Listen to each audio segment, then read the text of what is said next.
ሰላም ጤና ይስጥልን። የተወደዳችሁና የተከበራችሁ አድማጭ ተመልካቾቻችን የሰዓቱና ዕለታዊ መረጃዎችን ወደ እናንተ የምናደርስበት ሰዓት ላይ ደርሰናል። አብራችሁ እንድትቆዩ በአክብሮት እንጋብዛለን። የምስራቅ አፍሪካ ሀገራት ውስጣዊና ውጫዊ ጂኦፖለቲካዊ ግጭቶች ስጋት ተደቅኖባቸዋል። ሀገራቱ በተለይም ባለፉት ጥቂት ዓመታት በሚባል ደረጃ የጦርነትና የእርስ በርስ መተማመን እየተሸረሸረና እየጋለ መጥቷል። አሁን ላይ ለኢትዮጵያ ብሎም ለቀጠናው ስጋት የሆኑ ጉዳዮች የሰሜኑ ጦርነት በፕሪቶሪያው ስምምነት እልባት ቢያገኝም በትግራይ ኃይሎች መከፋፈልና ንትርክ እየበረታ መጥቷል። የኢትዮጵያ የባህር በር ጥያቄ የህልውና ጉዳይ መሆኑን ቀይ ባህርን በብቸኝነት የያዙ የምስራቅ አፍሪካ ሀገራት በተለይም ኤርትራን አላስደስታትም። ይህም ኤርትራ ከቅርብ ጊዜ ወዲህ ወታደራዊ እንቅስቃሴ የጦርነት ነጋሪት ጉሰማ እያደረገች ነው። መዘንጋት የሌለባቸው ጉዳዮችም በአማራና ኦሮሚያ ያለው ጦርነት መቋጫ ያልተገኘለት የውስጥ ሽኩቻ ሆኖ ቀጥሏል። በኤርትራና ኢትዮጵያ መካከል የጦርነት ደመና ጠቁሮ መስተዋሉ፣ የትግራይ ጦርነት ድባብ ከጊዜ ወደ ጊዜ እያየለ መምጣቱ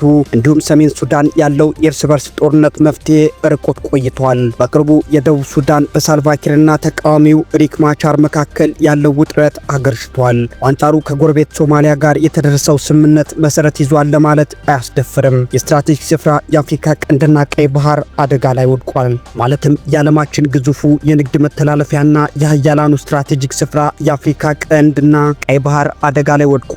በተለይም ደግሞ እየተባባሰ የመጣው የትግራይ ኃይሎች ክፍፍል ከወታደራዊና የፖለቲካ አመራሮች መካከል ከኤርትራ ጋር ግንኙነት ያላቸው አካላት እንዳሉ ከወታደራዊና ፖለቲካ አመራሮች መካከል ከኤርትራ ጋር ግንኙነት መፍጠሩ አሁን ላይ ሀገሪቱን ስጋት ላይ ጥሏታል። የትግራይ ክልል ጊዜያዊ አስተዳደር ፕሬዝዳንት አቶ ጌታቸው ረዳም ህገወጥ እንቅስቃሴ ከሚያደርጉ ከወታደራዊና ፖለቲካ አመራሮች መካከል ከኤርትራ ግንኙነት ያላቸው አካላት እንዳሉ ደርሰንበታል ብለዋል። አቶ ጌታቸው ረዳ በክልሉ ወቅታዊ ሁኔታ ዛሬ በአዲስ አበባ መግለጫ አውጥተዋል። በክልሉ ከጊዜ ወደ ጊዜ እየተባባሰ የመጣውን የእርስ በርስ ሽኩቻ አስመልክቶ አቶ ጌታቸው በመግለጫቸው ከትግራይ ክልል ትርምስ እናተርፋለን የሚሉ ከዚህም ውስጥ የኤርትራ መንግስት አንዱ ማሳያ ነው ብለዋል። የኤርትራ መንግስት ከፌዴራል መንግስት ጋር ቅራኔ ውስጥ የገባውም ትግራይን ከካርታ ውስጥ ለማጥፋት ሲደረግ የነበረውን ጦርነት በስምምነት መቆሙ ነው ሲሉም ጌታቸው ረዳ አስታውቀዋል። የኤርትራ ፍላጎት የኢትዮጵያ መንግስት የኤርትራን መንግስት ይወራል ብለው የሚሰጉበት ሰዓት ትግራይን እንደ መሸሸጊያ መጠቀም አሊያም ጠንከር ያለ አጋጣሚ ተፈጥሯል ብለው ካመኑ ከትግራይ ጋር በመሆን ወደ አዲስ አበባ በማማተር ሊሆን እንደሚችልም ስጋታቸውን ገልጸዋል። ከዚህ በተጨማሪም በዚህ ጉዳይ ውስጥ አንዳንድ የፖለቲካ ኃይል ወይም ጸጥታ ኃይሉ ከነሱ ጋር በማበር ለመስራት ማሰቡ አስደንጋጭ ነው በማለት በመግለጫቸው ላይ ጠቅሰዋል። የክልሉ ጊዜያዊ አስተዳደር ፕሬዝዳንት አቶ ጌታቸው በመግለጫቸው አክለውም አሁን ባለው ሁኔታ በትግራይ በይፋ መፈንቅለ መንግስት ስራ እየተሰራ ነው ሲሉ ተደምጠዋል። አቶ ጌታቸው ህጋዊ ተቀባይነት ያጣ አንድ የህወሓት ቡድን የጊዜያዊ አስተዳደሩ ሚና በኃይል በመንጠቅ ስልጣን ለመቆጣጠር ያለውን ፍላጎት ለማሳካት እየተንቀሳቀሰ መሆኑን ጠቅሰዋል። ህጋዊ ተቀባይነት ያጣው የህወሓት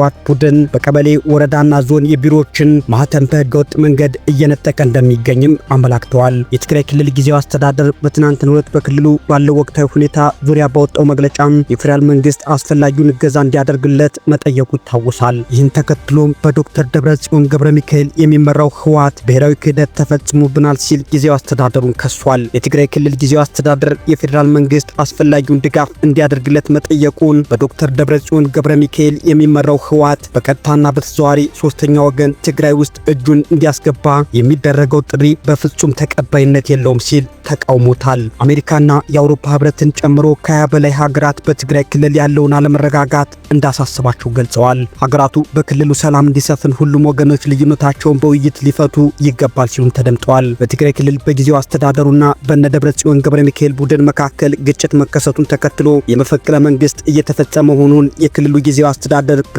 ፕሬዝዳንት ጌታቸው ረዳ መናገራቸው ይታወሳል። አቶ ጌታቸው ረዳ በመቀሌና አዲስ አበባ በሰጧቸው መግለጫዎች ላይ እንዳሉትም የህወሓት አንዱ ክንፍ በጊዜያዊ አስተዳደሩ ላይ አመራሮችን መሾም፣ ማህተም መቀማት፣ ቢሮዎችን መቆጣጠርና ሌሎች ህጋዊ ያልሆኑ ስራዎችን እያካሄደ እንደሆነ ተናግረዋል። ይህን ተከትሎም በትግራይ ክልል አለመረጋጋት የተፈጠረ ሲሆን በክልሉ ዳግም ጦርነት ሊቀሰቀስ ይችላል የሚሉ ስጋቶች አይለዋል። መቀመጫውን አዲስ አበባ ያደረጉ ከ20 በላይ ሀገራትም በትግራይ ክልል ያለው ሁኔታ እንዳሳሰባቸው በወጡት የጋራ መግለጫ አንስተዋል። የጋራ መግለጫውን ካወጡት ሀገራት መካከል አሜሪካ፣ ብሪታንያ፣ የአውሮፓ ህብረት፣ ጀርመን፣ ፈረንሳይ፣ ስዊድን፣ ቤልጅየምና ሌሎች ሀገራት ይገኙበታል። ሀገራቱ በጋራ መግለጫቸው ላይ በሰሜን ኢትዮጵያ ለነበረው ጦርነት መቆም ምክንያት የሆነው የሰላም ስምምነት ሊጣስ እንደማይገባ አስምረውበታል። ስምምነቱ ጦርነትን ያስቆመ መሆኑን የተናገሩት ሀገራቱ ወደ ግጭት የገቡ አካላት ልዩነቶቻቸውን በሰላም እንዲፈቱ አሳስበዋል። ወደ ግጭት ያመሩ አካላት ልዩነታቸውን በውይይት እንዲፈቱ ድጋፍ ለማድረግ ዝግጁ መሆናቸውን ሀገራቱ በመግለጫቸው ጠቅሰዋል። ከ2 ዓመት በፊት በአፍሪካ ህብረት አደራዳሪነት በደቡብ አፍሪካ መዲና ፕሪቶሪያ የተፈረመው ሰላም ስምምነት በሰሜን ኢትዮጵያ አካባቢዎች ላይ ከ1.6 ትሪሊዮን ብር በላይ የቁስ ውድመት ማድረሱ ይታወሳል። እንዲሁም በጦርነቱ የወደሙ መሰረተ ልማቶችን ዳግም ለመመለስ ከ20 ቢሊዮን ዶላር በላይ ገንዘብ እንደሚያስፈልግ የገንዘብ ሚኒስቴር በጦርነቱ ውድመት ሪፖርቱ ላይ ጠቅሷል። ከዚህ በተጨማሪም በኢትዮጵያና ኤርትራ መካከል ዳግም ጦርነት ከመቀስቀሱ በፊት ሊቆም እንደሚገባ የአሜሪካና የአውሮፓ ዲፕሎማቶች እያሳሰቡ ይገኛሉ።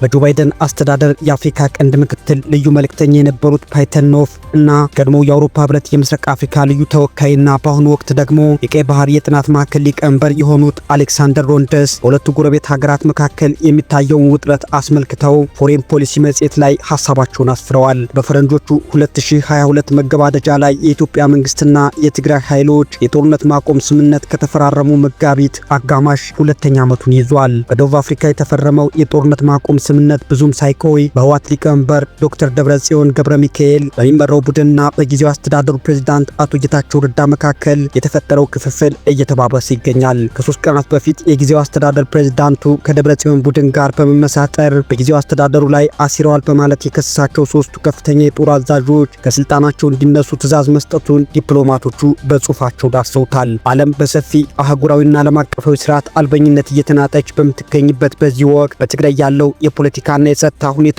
መበላሸት በኢትዮጵያና ኤርትራ መካከል ጦርነት ሊያስከትል እንደሚችልም አሳስበዋል። የትግራይ ክልል ጊዜያዊ አስተዳደር ፕሬዝዳንት ጌታቸው ረዳ በዛሬው ዕለት የክልሉን ወቅታዊ ሁኔታ አስመልክተው በሰጡት ጋዜጣዊ መግለጫም አንዳንድ ወታደራዊና ፖለቲካዊ አመራሮች ከኤርትራ ጋር ግንኙነት እንዳላቸው እናውቃለን ሲሉ መናገራቸውም ይታወሳል። ይህን ተከትሎም በባህረ ሰላጤው ሀገራት ቀይ ባህርን ለመቆጣጠር የሚደረገው ፉክክር በአፍሪካ ቀንድ ሁኔታዎች ላይ የራሱን የሆነ ተጽዕኖ ሊያሳርፍ ይችላል። በትግራይ ጦርነት ወቅት የኤርትራ መንግስት መሳተፉ ቢገለጽም በፕሪቶሪያው ሰላም ስምምነት ላይ የፕሬዝዳንት ኢሳያስ አፈወርቂ መንግስት እንደ አንድ ፈራሚ አካል አልተሳተፈም ነው የተባለው። በሁለቱ ዲፕሎማቶች ጽሑፍ መሰረትም ከጊዜ በኋላ በአዲስ አበባና አስመራ መካከል አለመተማመንና ጥርጣሬ ሰፍኗል። በአዲስ አበባ የፕሪቶሪያውን ስምምነት በማፍረስ ትግራይን በማተራመስና በሌሎች ኢትዮጵያ ውስጥ ታጣቂ ቡድኖችን ትደግፋለች በሚል በአስመራ ላይ ወቀሳ ስታቀርብ፣ ኤርትራ በበኩሏ የኢትዮጵያ ቀይ ባህር ወደብ ላግኝ ጥያቄ በአሰብና ምጽዋ ወደብ ላይ አዛዥ ለመሆን ከመፈለግ የመነጨ ነው ትላለች።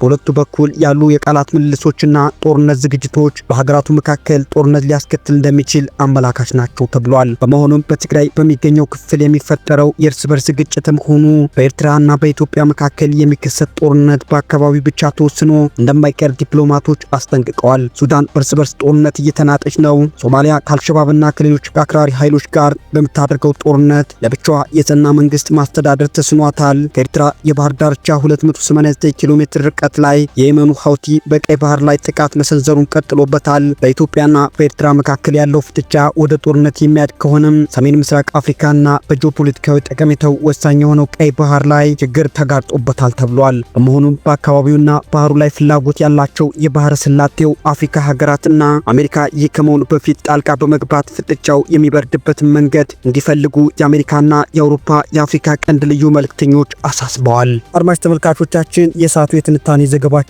ይህንን ይመስል ነበረ። አብራችሁን ስለቆያችሁ እጅግ አድርገን እናመሰግናለን።